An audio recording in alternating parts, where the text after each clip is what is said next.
मैं अपने पतिदेव को फ़ोन करूँ उनसे कुछ भी पूछूँ वो बांग्ला में चटर पटर बोलते हैं, क्योंकि मेरे को समझ तो सब आता है, मैं बोल नहीं पाती हूँ। आज मैं उनसे बोलने जा रही हूँ और देखती हूँ मैं कैसे बोल रही हूँ। ओगो আমি তোমাকে ভালোবাসি।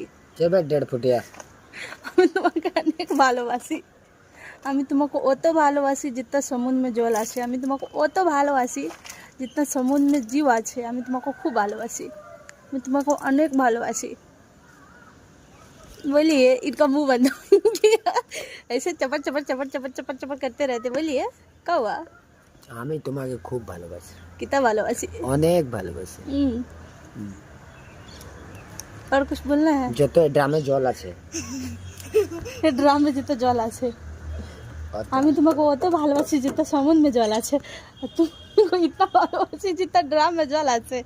बहुत गद्दार इंसान दिमाग